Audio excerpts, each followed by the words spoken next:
Venus is the most hostile place we've ever sent a machine. Temperatures that melt lead, atmospheric pressure that crushes steel, clouds of sulfuric acid.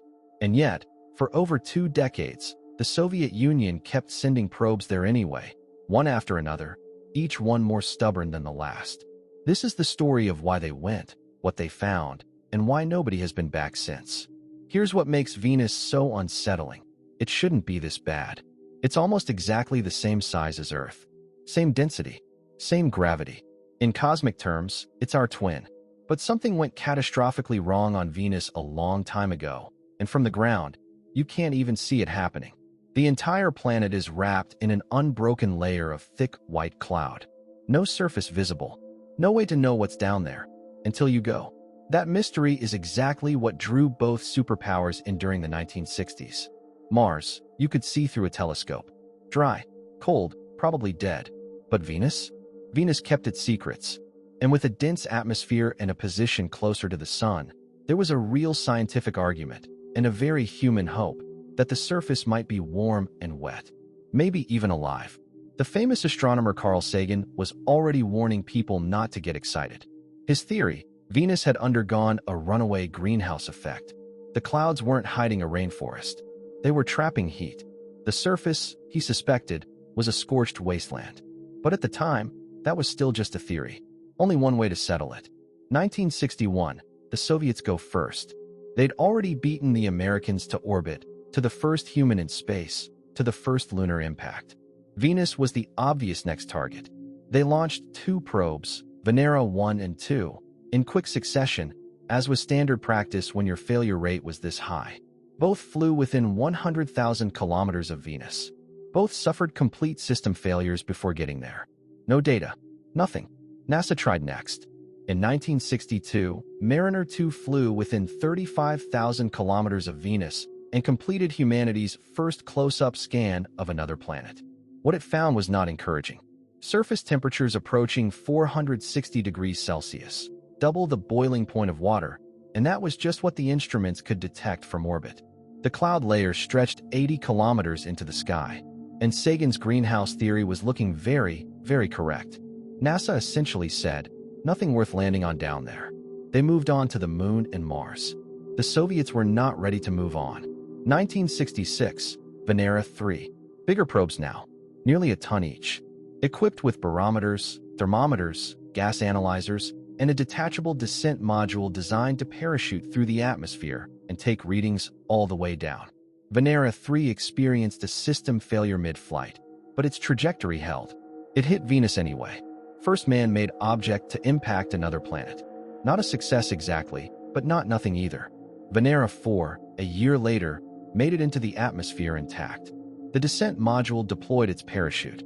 For 90 minutes, it drifted downward, sending back data. At high altitude, the atmosphere was almost pleasant, warm, breathable pressure. But the lower the probe descended, the worse it got. Temperature rising. Pressure building, not like air, more like water. After 90 minutes of descent, transmission cut out. The probe was almost certainly crushed before reaching the surface. Venera 5 and 6 followed in early 1969. Both were destroyed before reaching the ground. Less than an hour of data each.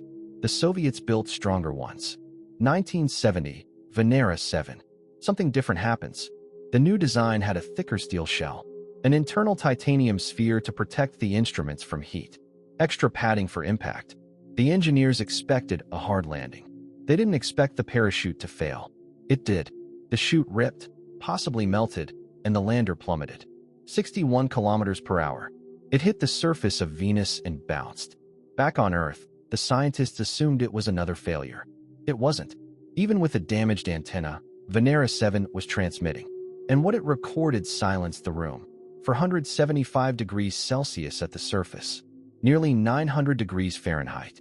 The interior of a wood-fired oven. Far beyond anything a machine could reliably survive. The Soviets launched Venera 8 anyway. It worked. 1 hour of surface data. Atmospheric pressure 92 times that of Earth, equivalent to being a kilometer underwater. Lower atmosphere laced with sulfuric acid. And one more detail that changed everything. Even through those thick clouds, enough sunlight reached the surface to take a photograph. the first photograph ever taken on another planet. That was now possible. That was now the mission. 1975, Venera 9. 5 metric tons. No parachute. Replaced by an aerodynamic brake ring that used the thick Venusian atmosphere itself as a cushion. Ring-shaped landing gear with shock absorbers. And cameras. It worked. The first photograph from the surface of Venus shows a field of jagged, broken rocks surrounded by what looks like dark sand. It's not beautiful. It's bleak and alien and utterly unlike anything anyone expected. A planet our size, geologically active, covered in shattered volcanic debris.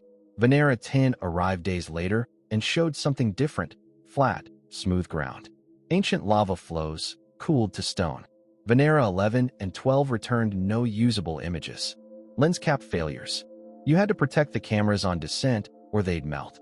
Then an automated system had to remove the caps on landing. It didn't always work.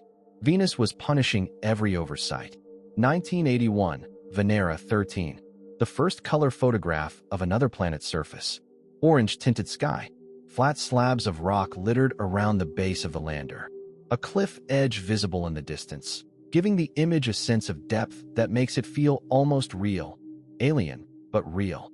Venera 13 also carried a drill. It bored into the Venusian surface and analyzed the material. The result: volcanic ash, compressed and solidified. Essentially, the entire surface is geological output from a world that never stopped erupting. And it carried a microphone. We have recordings of sound on Venus. It's mostly wind, the hiss of a hostile atmosphere doing what it does. But there's something about hearing it, something that lands differently than any photograph. Venera 14 followed with similar results. Basaltic rock, flat terrain, more volcanic history, and then it was over. That was the last time any human-made object survived on the surface of Venus. 1982, no mission has returned since. The reasons aren't mysterious. You can send a rover to Mars and run it for years. The longest any Venera lander survived was just under 2 hours. 2 hours of data for the cost, the risk, and the engineering required to get there. It's a brutal return on investment, and no space agency has been able to justify it to the people holding the budget. The Soviet program ended roughly when the Soviet Union did. Priorities collapsed along with the economy. NASA never seriously pursued a surface mission. The science simply doesn't reward it the way Mars does. So Venus sits there, 38 million kilometers away at its closest, covered in clouds, hiding its surface. We have a handful of photographs from 40 years ago, a few hours of atmospheric recordings, and the knowledge that it is every bit as lethal as it looks. The twin that went wrong. The most dangerous place in the solar system. And one of the last great mysteries left in our own backyard.